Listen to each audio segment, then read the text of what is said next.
She thought he was just a drifter cowboy, but he owned half the state and hadn't loved in years. "You look like you could use a miracle or a mechanic." Ellie startled, nearly dropping her wrench as she squinted through the dust. Her truck's hood was propped open, steam rising from the engine like a ghost.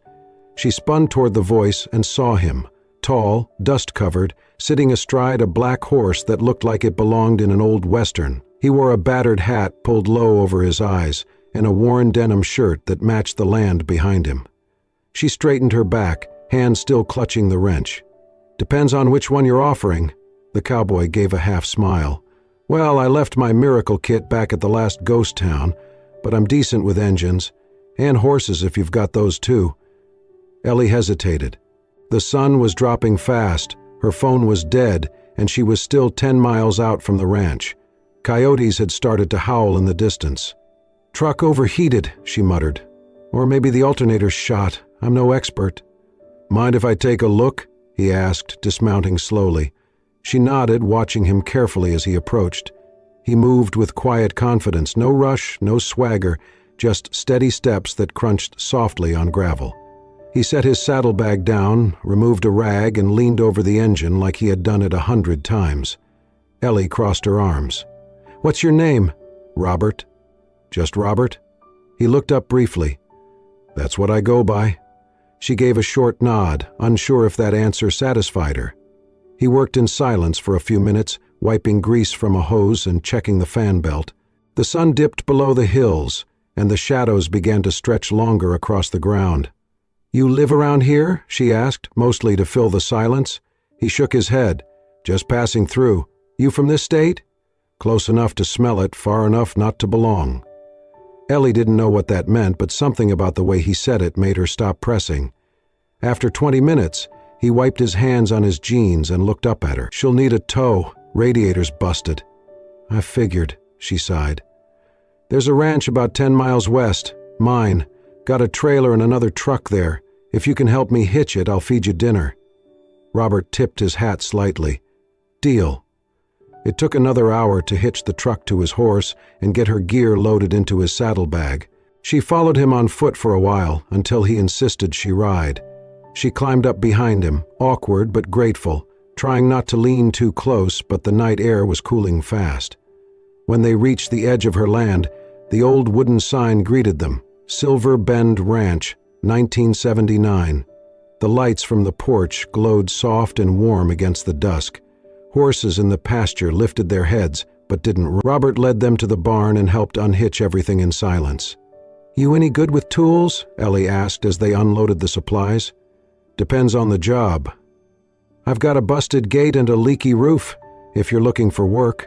He glanced at her. "Just a few days, then I'll move on."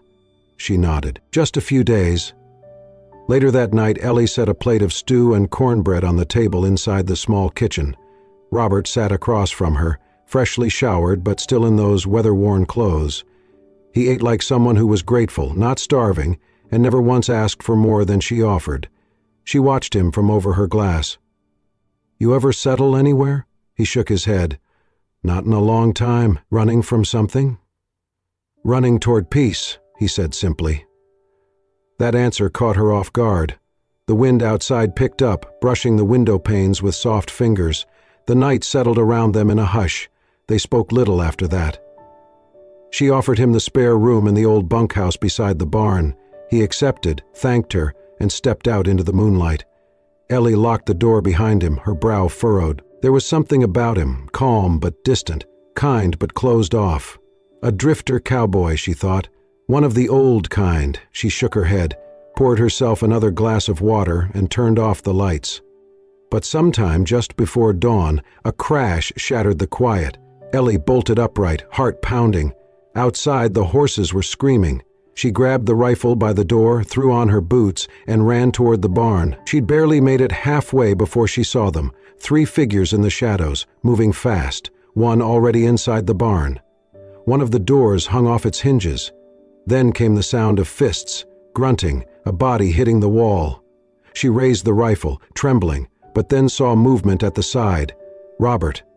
He moved like lightning, grabbing one of the intruders by the collar and slamming him against the post. The man dropped. Another charged him, but Robert sidestepped, drove a punch into his ribs, then swept his legs from under him in a move that was too fluid to be Cowboy, too clean to be drunk luck. The third man took one look at Robert and ran. By the time Ellie reached the scene, Robert was checking the locks on the stalls, calming the horses. "You okay?" she gasped.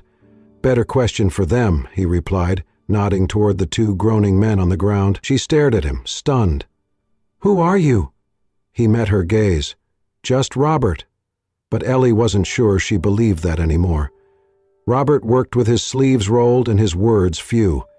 By mid-morning the next day, he had already repaired the broken barn door, reinforced two stalls, and fixed the loose hinges on the feed shed. Ellie watched him from a distance, chewing on the end of a pencil as she sat on the porch steps with her paperwork forgotten in her lap. She had seen grown men buckle under the weight of a stubborn horse or curse their way through a simple gate repair. But Robert moved with a quiet rhythm, like he had nothing to prove. His hands were steady, precise, calloused, but not careless. He didn't rush, he didn't brag, he just fixed. And that unsettled her more than the break-in the night before. Ellie waited until the last nail was hammered in before approaching. He wiped his brow, turned toward her like he already knew she was there. "Thanks," she said, "for last night." He nodded. "You get much trouble out here?" "Sometimes. Land like this tends to draw interest, especially from people who want to take what they didn't earn." Robert didn't reply, just walked toward the trough and splashed water on his face. "You ever learn how to throw someone like that in a bar fight?" she asked, folding her arms. Robert looked up, water dripping from his jawline. "Not exactly." "You move like someone trained." He said nothing. She stepped closer. "You know, it's real hard to trust someone who won't tell you a damn thing about themselves." He dried his face with a rag and looked at her evenly. "You trust me enough to let me stay? That was before you started breaking ribs in the dark like some ex-special ops?" He almost smiled. Almost. "I told you, just Robert. And I told you that doesn't fly here. You're either running from something, hiding something, or both. So which is it?" Robert looked out over the pasture. The horses grazed quietly, the wind tugging at the tall grass. He didn't answer right away. "Sometimes people lose things," he said softly, "and they don't want to talk about them." Ellie's jaw tensed, but something in his voice, some crack just barely there, gave her pause. She nodded once. "Well, you earned a few more nights, that's all I'm saying." He gave her a small nod. "That's all I need." Over the next few days, Robert fell into a rhythm on the ranch. He was up before sunrise, helped with feed, patched a section of the fence that had been sagging for months, and even managed to calm Ellie's most difficult mare, Dusty, with nothing but a low whistle and steady hands. Ellie, for her part, kept trying to puzzle him out. She asked questions in passing, where he grew up, what brought him west, if he'd ever trained horses professionally, but every answer was vague, carefully worded as if he was building a wall even as he walked beside her. One night, after a long day of work, they sat on the porch watching the sky turn from amber to deep blue. Ellie broke the silence first.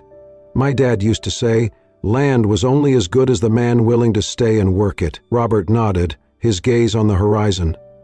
"You believe that?" she asked. "I believe land remembers the hands that build it and the feet that run from it."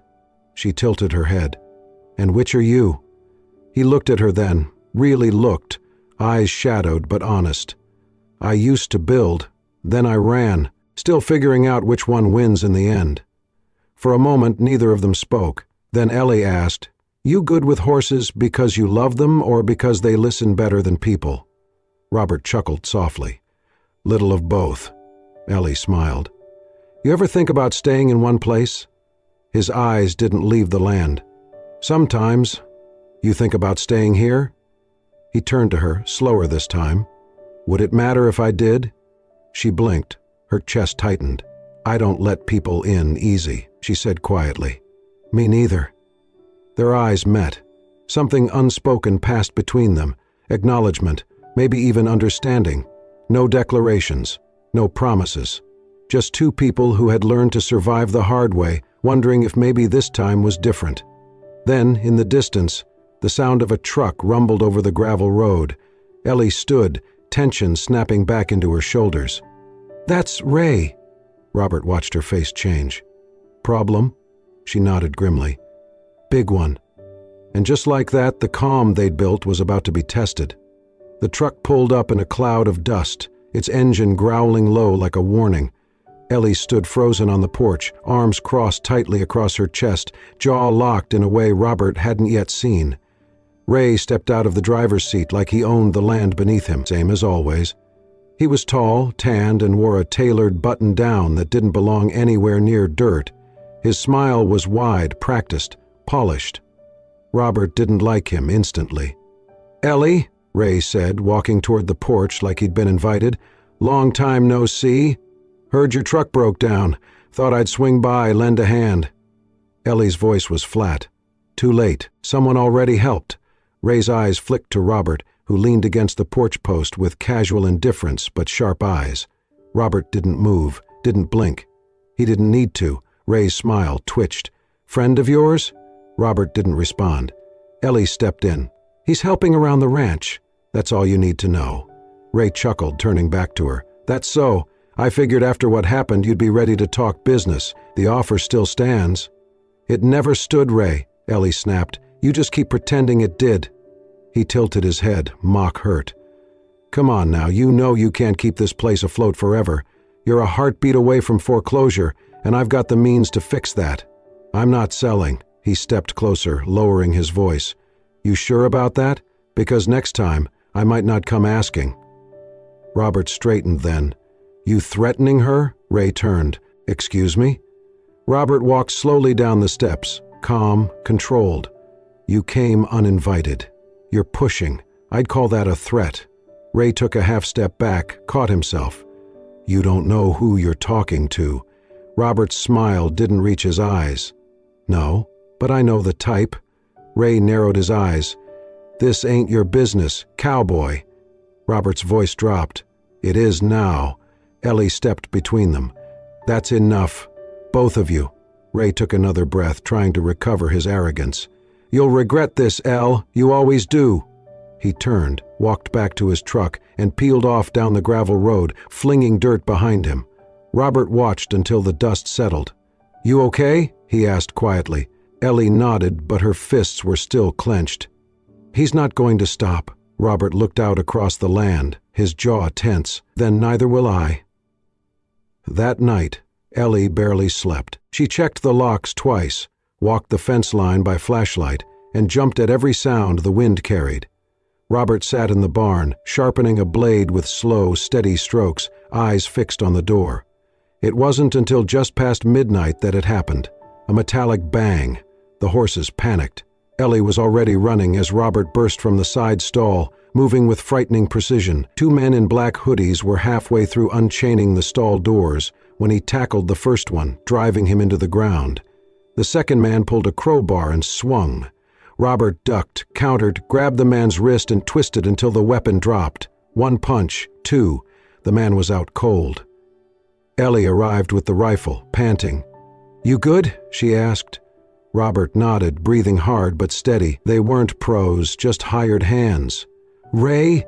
she spat. Robert knelt beside one of the men, checked his pockets. Pulled out a folded note. No name.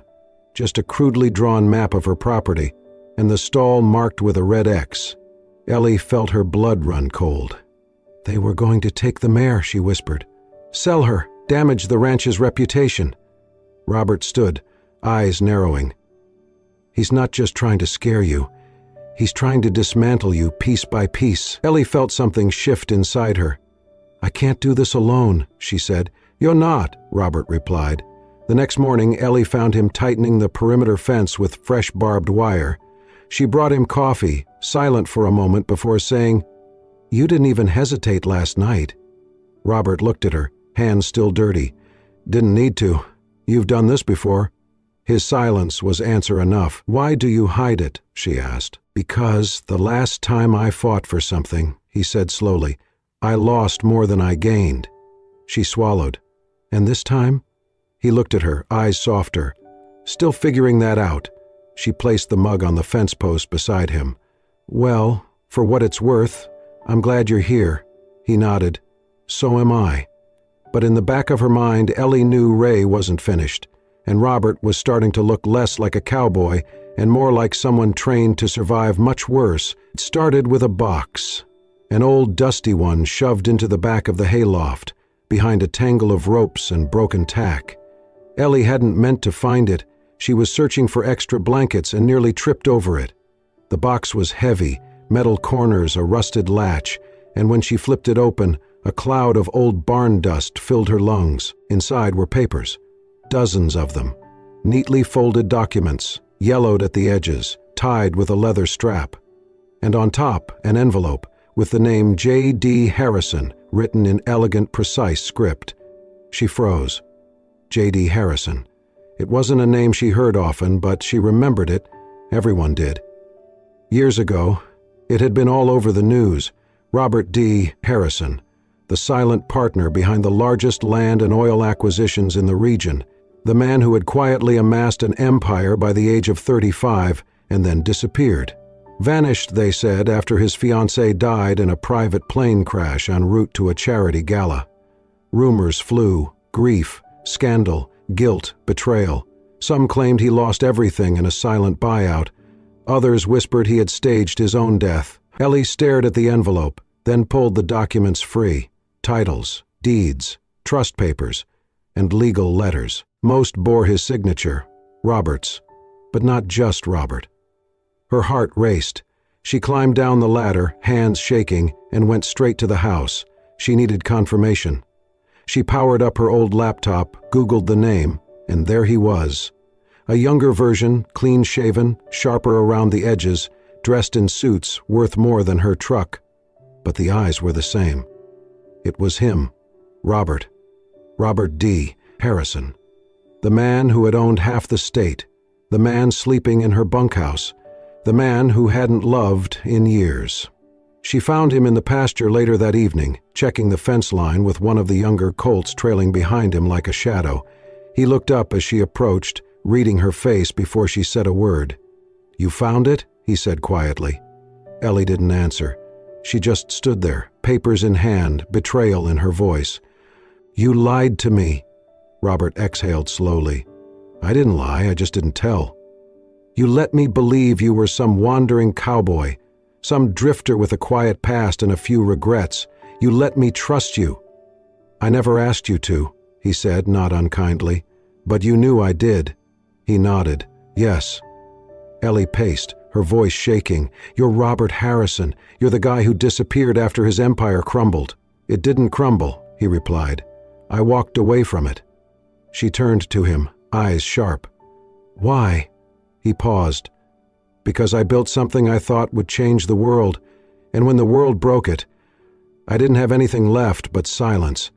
She didn't speak. The wind blew softly around them, stirring the dry grass. Robert stepped closer. "I never meant to deceive you. I just wanted to be someone else, for a little while. Somewhere, people didn't see money or legacy or failure. They saw a man with a hammer and a horse," she said, voice bitter. "And you let them." "I let you." Ellie looked down, the papers trembling in her hands. "You said you were running toward peace. But you're still running, Robert, even here." "I know," he said, "and I'm sorry." She looked up, tears burning. "I don't care who you were, but I cared who I thought you were." "I'm still him," he whispered. She shook her head. "I don't know who you are anymore." And with that, she turned and walked away, leaving him standing in the fading light, nothing in his hands but regret. Behind him, the colt let out a soft whinny. Robert didn't move. Because for the first time in years, he realized what it meant to be seen, and what it cost to hide. Ellie left before sunrise. She did not leave a note. She did not look back. The box of documents sat untouched on the kitchen table, a silent monument to everything she thought she knew and all she now questioned. She packed only a duffel bag and drove her spare truck into town, needing space, needing air, needing something that was not Robert Harrison. She hated that name, because it meant everything she felt, every flicker of trust, of connection, was built on a half-truth. The man who mended her fences and rode her skittish mares in silence wasn't just Robert. He was a millionaire in hiding, a man with more power than he let on, a man who had been watching the world from behind shadows and letting her believe he had none. At the edge of town, she booked a room at a small roadside inn and tried not to think, but the silence was heavier there than it had been in the pasture. Later that day, she walked past the hardware store on Main Street and paused when she heard her name whispered behind her. "Ellie, you seen the news?" She turned to find an older rancher she vaguely recognized. Thompson, maybe. He held up a crumpled local newspaper. 2 more families pressured to sell. Ray Easton expands development footprint. She snatched it from his hand. The headline was bad. The article was worse. Ray Easton, her ex, was buying land fast, too fast. Every family who had received one of his invitations had either left town quietly or fallen into legal battles they couldn't afford. He wasn't just threatening now, he was executing. The last line made her stomach twist.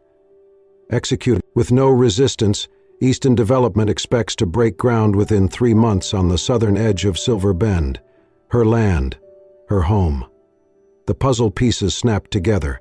The pressure, the threats, the break-in, the targeted attacks. Ray wasn't just coming for her. He was sweeping the valley, choking the life out of it one deed at a time, and she had walked away from the only man who could stop him. That night, the wind whipped hard outside her motel window. Ellie sat at the small desk, staring at the folded newspaper beside her untouched dinner. Every memory of Robert swirled in her head.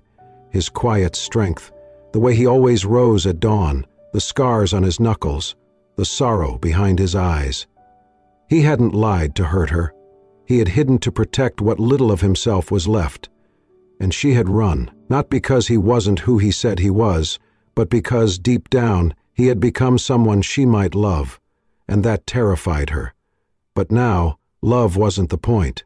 Ray was winning, and Ellie needed someone who didn't just care, but could fight.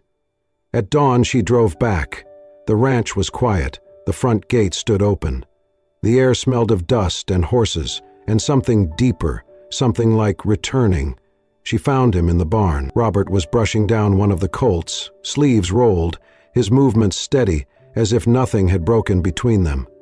She didn't speak at first, just stood there, watching.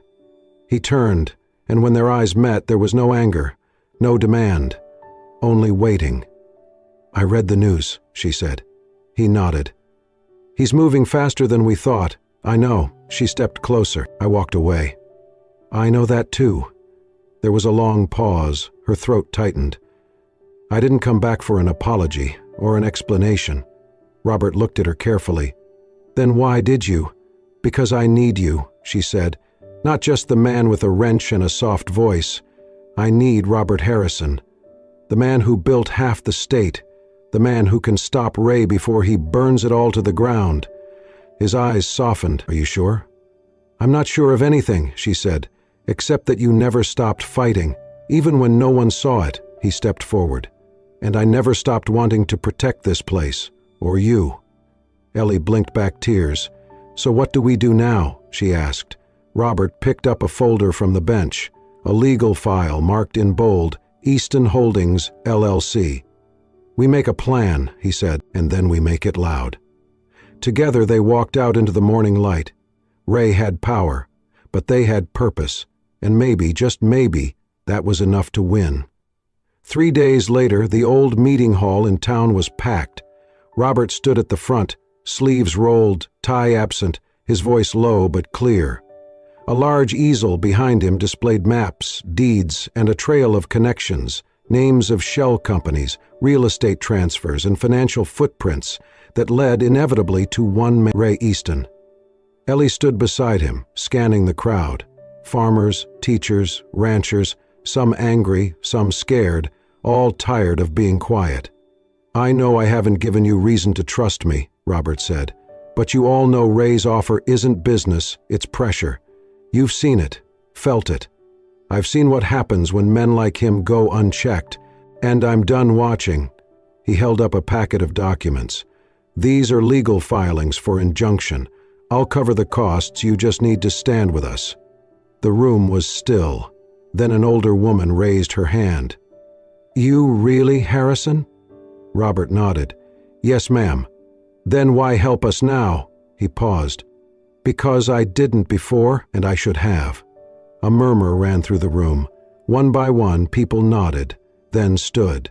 By the end of the hour, 25 signatures sat on the paperwork, enough to stall Ray's project, but they all knew he wouldn't take that lying down.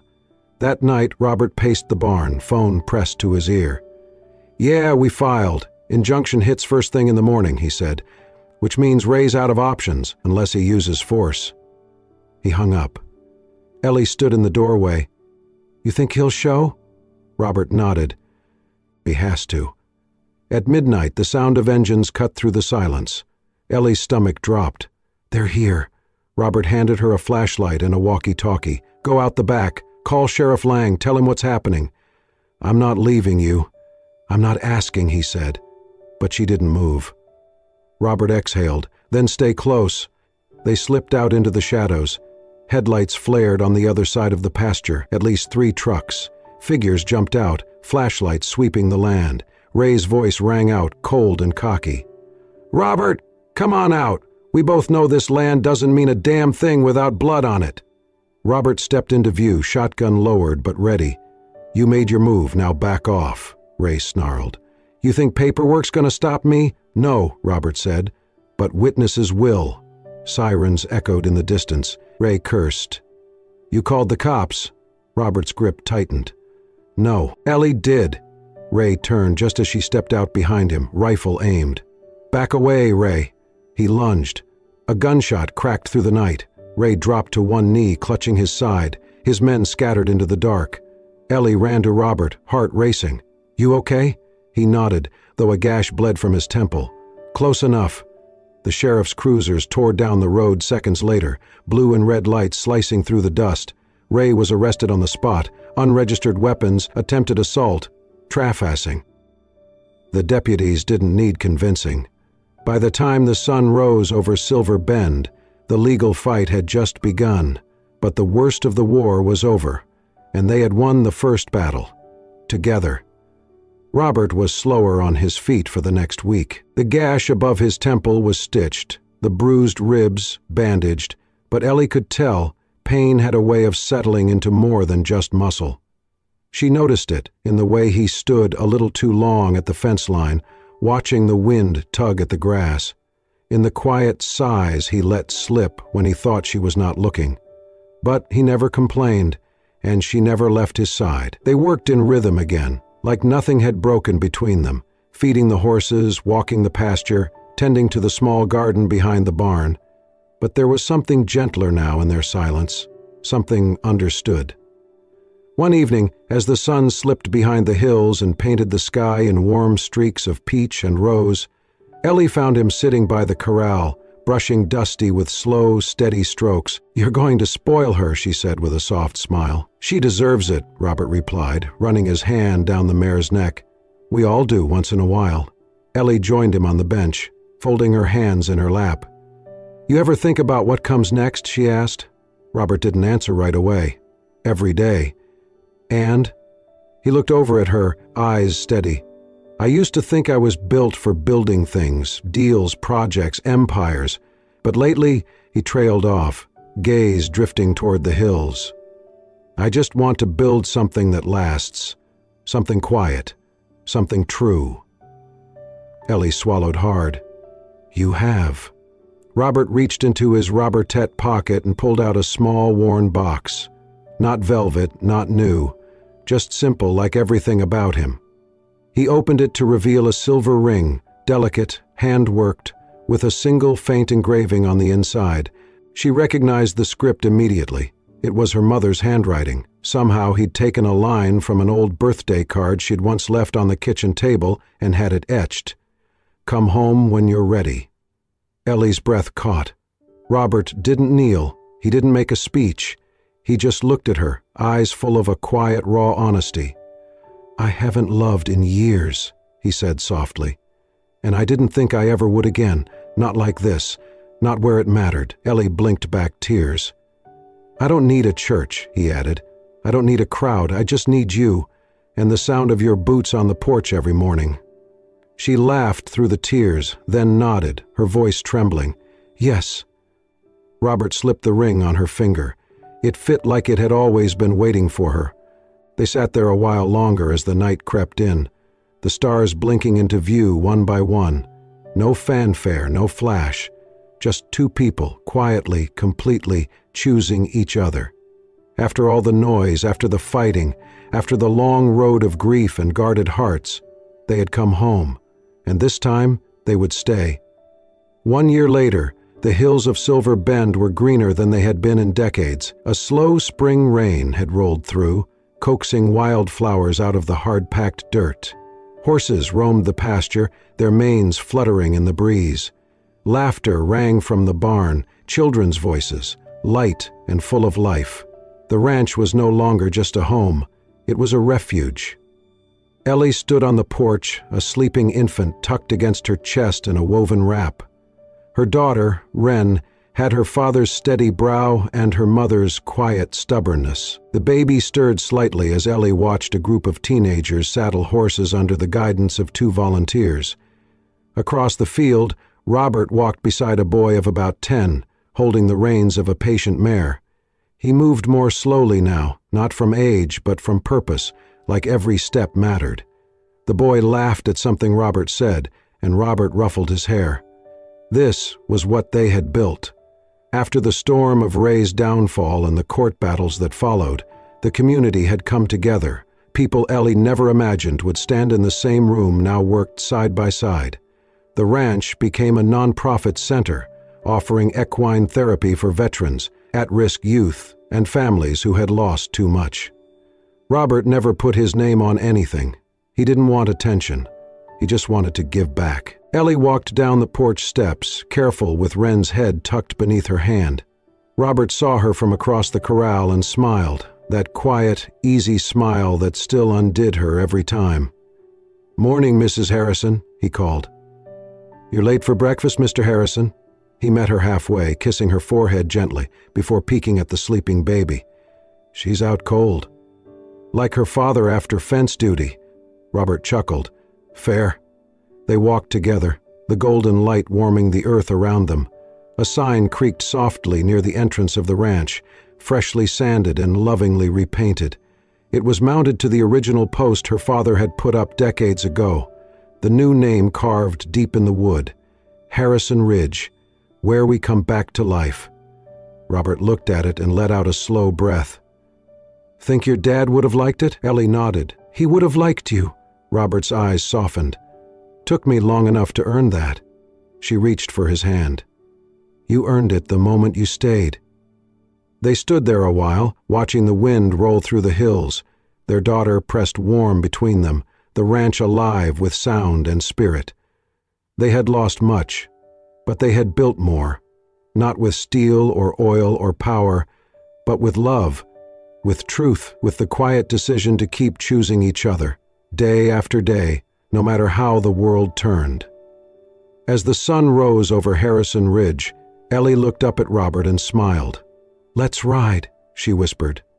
He nodded, and together, with Wren tucked safe against her mother's chest, they saddled 2 horses and rode slowly up the ridge trail toward the same hilltop where Robert had once watched the land, alone, thinking he would never belong again. But now, at the top, he looked down, not as a drifter or a ghost of who he'd been, but as a husband, a father, a man who had come back to life, exactly where he was meant to be. Sometimes, the most powerful love stories are not born from grand gestures or perfect beginnings, but from broken pieces, rebuilt slowly, with steady hands and quiet hearts. Robert and Ellie didn't just find each other, they found healing, purpose, and the kind of home that cannot be bought, only built. Because love, real love, is not about who you were, it's about who you choose to become, together. If this story moved you, if it reminded you that even the loneliest heart can find its way back to love, then please consider subscribing to Soul Stirring Stories. At Soul Stirring Stories, we bring you heartfelt, emotional tales that remind us all of one simple truth. It's never too late to begin again. Tap subscribe, turn on the notification bell, and join our growing community of story lovers who believe in second chances and soul-deep love. Thank you for watching, and remember, wherever you are, someone is waiting to ride home with you. Soul-stirring stories.